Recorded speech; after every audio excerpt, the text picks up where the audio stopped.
Benvenuto, popolo di Alkil! Oggi torniamo con un nuovo episodio della nostra rubrica sui miti e le leggende. Per chi è nuovo vi ricordo che su Alkil uniamo la cultura pop alla divulgazione, esploriamo la storia, la psicologia, la mitologia e la cultura attraverso manga, anime, film e fumetti, sempre con un approccio che rende la conoscenza divertente ed accessibile. Nel video di oggi parliamo di Guts, il protagonista di Berserk, e di come la sua storia si colleghi a temi forti della mitologia norrena.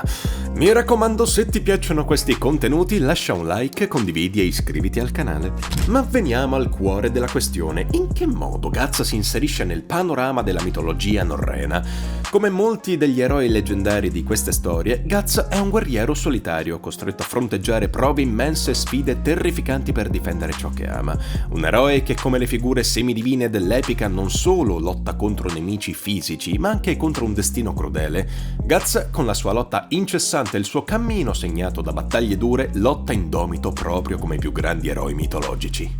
In Berserk, uno dei temi ricorrenti è quello della causalità, che suggerisce che gli eventi siano predestinati, come se le forze oscure, rappresentate da idea del male dalla mano di Dio, avessero il potere di manipolare il destino al loro piacimento. Questi esseri sembrano orchestrare gli eventi dietro le quinte, influenzando la vita dei protagonisti e degli altri personaggi, come se tutto fosse parte di un piano più grande e inevitabile.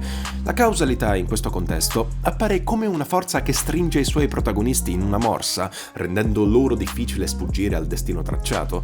Tuttavia, Guts rappresenta una sfida a questa visione del destino. Nonostante le forze superiori che sembrano determinare la sua vita, Guts non si arrende mai alla predestinazione. Con la sua volontà indomita, il suo spirito indistruttibile e le sue incredibili capacità combattive, Guts si ribella a questa visione fatalista. Il suo cammino è segnato da un'incessante lotta per cambiare il suo futuro, per riscrivere il proprio destino e per dimostrare che, anche di fronte a forze più grandi di lui, l'individuo può scegliere il proprio percorso. La sua resistenza alla causalità lo rende un simbolo di speranza e determinazione. Parliamo adesso della famosa bestia che appare durante lo stato di Berserk. Questa trasformazione scatta nei momenti di estremo dolore e disperazione. In questi frangenti, Guts si trasforma in una creatura incontrollabile spinta dalla rabbia. La bestia diventa un meccanismo di sopravvivenza, ma anche un'espressione della sua psiche turbata che lo porta a compiere azioni violente spesso fuori dal suo controllo, come se Amon prendesse possesso di Akira Fudo, insomma, e il parallelismo, anche estetico, ci sta tutto. Quando entra in questo stato, Guts perde la razionalità, diventando una macchina da guerra senza pietà. La sua forza fisica aumenta notevolmente, ma questo ha un costo. La sua resistenza mentale e fisica è messa a dura prova. La bestia lo rende quasi insensibile al dolore, permettendogli di superare i limiti umani. Nonostante la sua furia, però, non perde il suo istinto protettivo, soprattutto nei confronti di Casca, ma allo stesso tempo questa rabbia alimenta la sua sete di vendetta contro chi lo ha tradito. Simbolicamente, essa riflette la lotta interiore di Guts tra la sua umanità e il suo lato animalesco che minaccia di sopraffarlo.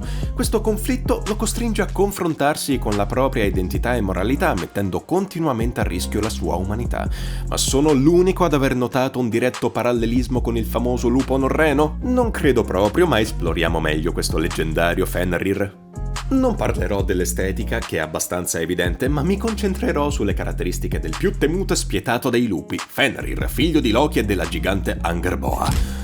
Nella mitologia norrena, Fenrir è destinato a scatenare la distruzione durante il Ragnarok, la fine del mondo. Ricordiamo che nel mito norreno c'è una concezione ciclica del tempo, mentre in Berserk è quella spirale. Ne abbiamo parlato approfonditamente nel video dedicato alla Ragnarok che trovate nella playlist di mitologia. Fenrir è conosciuto per la sua forza incontenibile e la sua brutalità in battaglia, incarnando il caos e la distruzione.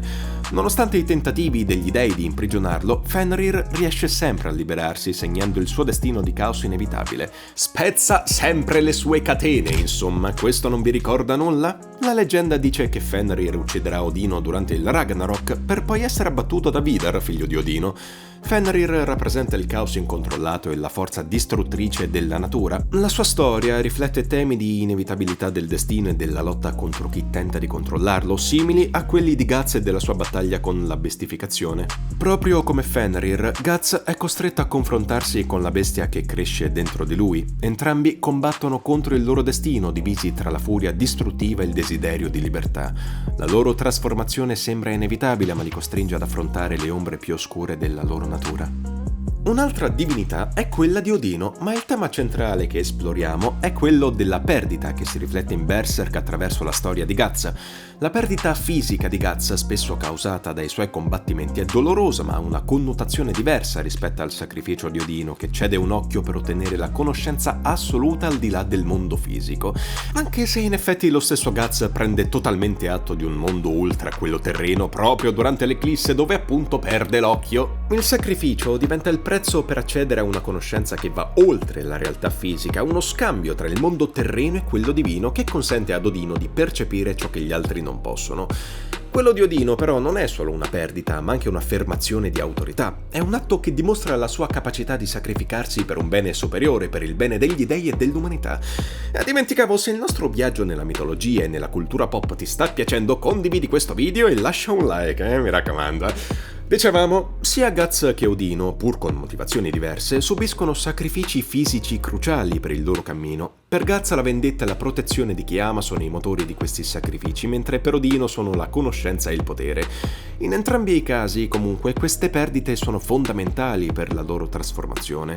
Guts e Odino non permettono che la sofferenza li indebolisca, al contrario, la trasformano in forza, diventando più determinati nel perseguire i loro obiettivi.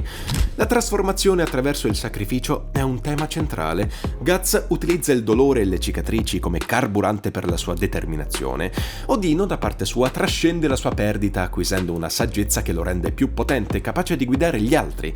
In entrambi i casi, come potete vedere, il sacrificio non riduce la loro forza, ma li rende ancora più resilienti, pronti ad affrontare sfide sempre più grandi. Ma ovviamente tutti voi aspettate il parallelismo con il famoso dio della guerra, giusto? Di chi parlo? Ma ovviamente di Tyr, dio della guerra e del coraggio. Tyr sacrifica la sua mano per legare Fenrir, dimostrando grande coraggio e abnegazione. Il sacrificio della mano è un atto necessario per proteggere gli dei dagli effetti devastanti di Fenrir, simile al sacrificio di Guts nel proteggere Casca e affrontare Griffith, che proprio durante l'eclissi, come sappiamo, perde il suo braccio, quindi anche qui l'ispirazione sembra essere abbastanza chiara, no? Ma parliamo di questo braccio meccanico del nostro guerriero nero, su cui a breve arriverà qualcosa da parte di Alkyl che probabilmente YouTube non ha mai visto da quando è nata.